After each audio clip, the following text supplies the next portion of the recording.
Welcome to all. स्वागत आप सभी का हमारे इस यूट्यूब चैनल पर। सो स्टूडेंट्स, जैसे कि आप लोगों को पता है कि हम अभी टेंस की सीरीज़ है वो 1 बाय 1 करके कर रहे हैं, ठीक है। सो पहले वाले वीडियो में अपन ने प्रेजेंट टेंस का जो इंडेफिनाइट पार्ट होता है उसको कवर किया है। अगर आप लोगों ने देख लिया है तो बहुत ही अच्छी बात है, और अगर नहीं देखा है तो एक बार उसको गो थ्रू कर लें, ठीक है। और आज अपन पढ़ने जा रहे हैं प्रेजेंट कंटिन्यूअस टेंस। एक बार फिर से सारे बच्चे ध्यान देंगे कि आप अगर किसी भी एग्ज़ाम के लिए प्रिपेयर कर रहे हो, भले ही आप आरएमएस के लिए, सैनिक के लिए, आरआईएमसी के लिए, एनडीए, एयरफोर्स, अपकेट, टेंस तो हर जगह आएगा। इवन आप इंग्लिश स्पीकिंग की बात कर लो या फिर इंग्लिश का कोई सा भी पेपर दे रहे हो, टेंस हर जगह आएगा। सो बने रहिए हमारे साथ इस पूरे के पूरे वीडियो में, और अपने हो सके तो अपने फ्रेंड्स के साथ, अपने दोस्तों के साथ, अपने रिलेटिव्स, भाई बहनों के साथ में इसको शेयर कीजिए, ठीक है। सो अपन शुरुआत कर रहे हैं आज प्रेजेंट कंटिन्यूअस टेंस से, ठीक है। सो कंटिन्यूअस का मतलब ही जो कंटिन्यू है ना, जैसे हिंदी का सेंटेंस, कोई भी हिंदी का सेंटेंस होता है, उसकी एंडिंग है अगर रहा है, रही है या फिर रहे हो से हो रही है। जैसे मैं पढ़ा रहा हूँ, आप लोग पढ़ रहे हो, है ना, पंखा चल रहा है, ठीक है। जो भी काम अभी चल रहा है ना, ऑनगोइंग है। सो वो सारे के सारे सेंटेंसेस आ जाएंगे अपने present continuous tense, okay. So इसके देखो एडवर्ब्स की बात करें, अगर आपका एग्जाम में प्रेजेंट कंटिन्यूअस का कोई क्वेश्चन आएगा तो आपको कैसे मतलब कैसे पता चलेगा कि इसमें कंटिन्यूअस लगाना है। सो ध्यान रहे, अगर आपको पेपर में नाउ दिख जाए या फिर एट दिस टाइम दिख जाए या फिर एट द मोमेंट दिख जाए या फिर स्टिल दिख जाए, तो आपको किसका यूज करना है, मतलब हेल्पिंग वर्ब या फिर वर्ब लगानी पड़ेगी, वो किसके अकॉर्डिंग, प्रेजेंट कंटिन्यूअस टेंस के अकॉर्डिंग, ओके। आगे ये बात समझ में, ठीक है। उसके बाद में अपन चलते हैं रिकॉग्नाइजेशन के बाद में अपन इसके सेंटेंस है वो कैसे बनाते हैं। तो सबसे पहले अपना होता है अफर्मेटिव सेंटेंस, है ना, अफर्मेटिव सेंटेंस, जिसको डिक्लेरेटिव सेंटेंस भी बोलते हैं या फिर स्टेटमेंट, ओके। सो अफर्मेटिव सेंटेंस से शुरुआत करते हैं। अगर आपका सब्जेक्ट है वो सिंगुलर है, आप देखो सिंगुलर सब्जेक्ट में क्या क्या होता है। सिंगुलर सब्जेक्ट में होता है he, she, it, name of only one person, ठीक है। सो सिंगुलर सब्जेक्ट के लिए प्रेजेंट कंटिन्यूअस का फॉर्मूला है कि आप पहले सबसे पहले उस सिंगुलर सब्जेक्ट को लिखो, उसके बाद में आपको लगाना है इज और वर्ब की फर्स्ट फॉर्म प्लस आईएनजी और उसके बाद में ऑब्जेक्ट। एक चीज़ हमेशा ध्यान में रखना कि आपको किसी भी सेंटेंस में is, are, am, was, were, has been, have been या फिर शैल बी, विल भी दिख जाए तो उसमें हमेशा वर्ब की फर्स्ट फॉर्म प्लस आईएनजी आता है, ठीक है। या फिर मैं ऐसे भी बोल सकता हूँ आईएनजी फॉर्म ऑफ वर्ब आती है, ठीक है। जैसा कि आपको पता है कि डू, डज और डिड के साथ में हमेशा वर्ब की फर्स्ट फॉर्म आती है, और हैज, हैव, हैड, है ना, शैल हैव, विल हैव, इनके साथ में हमेशा वर्ब की थर्ड फॉर्म आती है, ठीक है।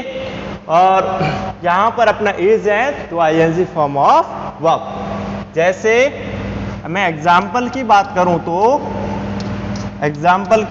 तो जैसे Rajvi is taking breakfast, Rajvi नाश्ता कर रहा है, ठीक है। वो अभी कंटिन्यूस है, ठीक है, कंटिन्यूसली कर रहा है, अभी कर रहा है मतलब, तो इसके लिए मैंने क्या यूज कर लिया, Rajvi is taking breakfast, okay. So singular subject है तो मैंने इज यूज कर लिया यहाँ पर, ओके। और इज के साथ में आईएनजी फॉर्म ऑफ वर्ब। अब देखो आपके दिमाग में क्वेश्चन आ रहा है वो, सर अगर हमारा प्लूरल सब्जेक्ट है तो अपन को क्या यूज करना पड़ेगा, तो अगर आपका प्लूरल सब्जेक्ट है तो आपको उसके साथ में आर यूज कर लेना है, ठीक है। और आर के बाद में वर्ब की फर्स्ट फॉर्म प्लस आईएनजी, फिर आ जाएगा अपना ऑब्जेक्ट, ठीक है। और जैसे दे आर प्लेइंग फुटबॉल, है ना, we are going to Jaipur, okay. So इसके एग्जाम्पल की बात करें तो they are playing football, okay, they are playing football, ठीक है। तो प्लूरल सब्जेक्ट दिखे तो उसके साथ में आपको आर यूज कर लेना है, ओके। और उसके बाद में आपके दिमाग में ये क्वेश्चन आ रहा होगा, सर अगर आई हो तो उसके साथ में क्या यूज करेंगे? तो आई के साथ में आपको यूज कर लेना है एम, फिर वर्ब की फर्स्ट फॉर्म प्लस आईएनजी, फिर और ऑब्जेक्ट। जैसे I am teaching now, okay, you all are reading now, ठीक है। सो एग्जाम्पल क्या हो जाएगा? I am playing, I am going, कुछ भी लिख सकते हो ऐसे, है ना। तो मैंने लिख लिया आई am playing cricket, okay, I am playing cricket, okay. आगे बात समझ में? सो अभी अपन ने क्या पढ़ा? कंटिन्यूस में आपके जो हिंदी फॉर्मेट की बात करें, जो मतलब अपना हिंदी का सेंटेंस होता है, उनकी एंडिंग अगर रहा है, रही है, रहे हैं से हो रही है, तो वो अपना सेंटेंस होगा that will be of present continuous tense, okay. So उसके बाद में आपका आता है एडवर्ब्स। आपको मतलब पहचान कैसे करनी है कि अपन को वर्ब या हेल्पिंग वर्ब है वो प्रेजेंट कंटिन्यूस टेंस की लगानी है। सो इसके लिए आपको अगर किसी भी सेंटेंस में नाउ दिख जाए, एट दिस मोमेंट दिख जाए, एट द मोमेंट या फिर स्टिल दिख जाए, तो आपको हेल्पिंग वर्ब लगानी है, वो प्रेजेंट कंटिन्यूस टेंस के अकॉर्डिंग लगानी है, ओके। उसके बाद में अपन चलते हैं, आप अपन इसके सेंटेंस कैसे बनाते हैं। तो सिंगुलर सब्जेक्ट है, सिंगुलर सब्जेक्ट मतलब he, she, it, name of only one person, तो उसके साथ में आपको इज लगा लेना है। और आज जैसा कि आप लोगों को पता है, इज आर एम के साथ में हमेशा वर्ब की फर्स्ट फॉर्म प्लस आईएनजी आता है या फिर आईएनजी फॉर्म ऑफ वर्ब आती है, ठीक है। तो मैंने इज प्लस वर्ब की first form plus ING plus object use कर लिया, ओके। जैसे Rajvi is taking breakfast, okay, he is running, है ना, she is cooking, okay, Ramesh is going to school. ये सारे के सारे सिंगुलर सब्जेक्ट के एग्जाम्पल हो गए। अब आता है अपना प्लूरल सब्जेक्ट। सो प्लूरल सब्जेक्ट के लिए उस प्लूरल सब्जेक्ट को लिख लो।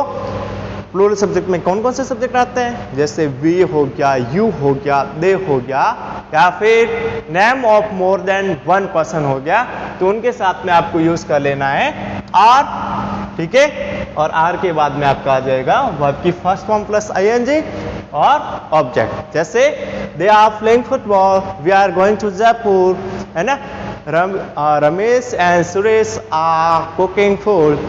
ये सारे के सारे हो गए प्लूरल सब्जेक्ट के एग्जाम्पल, ओके।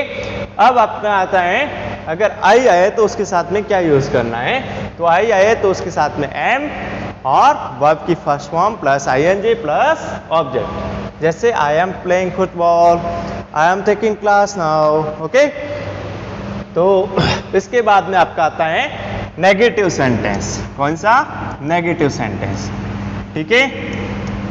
नेगेटिव सेंटेंस जैसे वो खाना नहीं खा रहा है ना, या फिर वह खाना नहीं बना रही है, वे खेल नहीं रहे हैं, वे खाना नहीं बना रहे हैं, ठीक है। सो ये सारे के सारे किस में आ जाएंगे? नेगेटिव में। सो इसका फॉर्मूला होता है, सबसे पहले आप सब्जेक्ट लिख लो, ठीक है, और सब्जेक्ट के अकॉर्डिंग आपको इस आर एम यूज कर लेना है, ठीक है। सिंगुलर है तो इस, प्लूरल है तो आर, और आई है तो एम। उसके बाद में आपको यूज कर लेना है नॉट, फिर वर्ब की फर्स्ट फॉर्म प्लस आईएनजी और फिर ऑब्जेक्ट, ठीक है।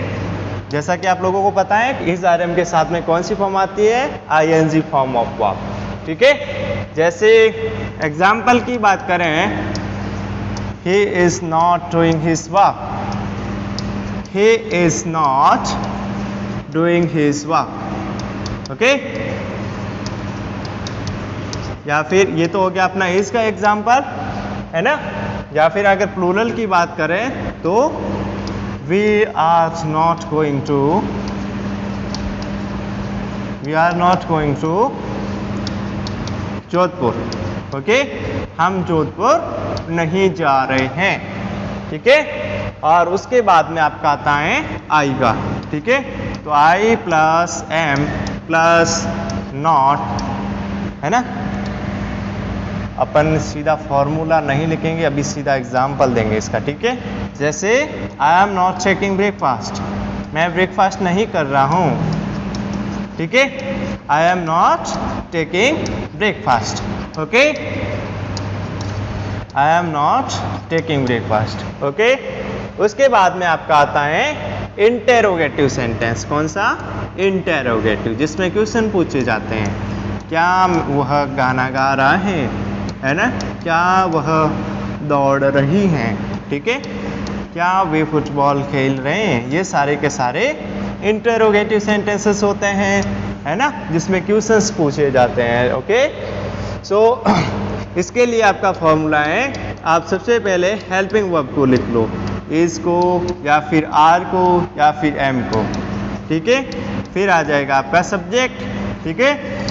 अब इज पहले कब यूज करना है? जब आपका सब्जेक्ट है वो सिंगुलर है, और जब आपका सब्जेक्ट प्लूरल है तो आपको आर यूज कर लेना है, और आई है तो एम, ठीक है। उसके बाद में आ जाएगा आपका वर्ब का फर्स्ट फॉर्म और आईएनजी फॉर्म ऑफ वर्ब, फिर ऑब्जेक्ट, और ऑब्वियस सी बात है क्वेश्चन पूछा जा रहा है तो क्वेश्चन मार्क, ठीक है। सो जैसे एग्जाम्पल लिखते हैं अपन,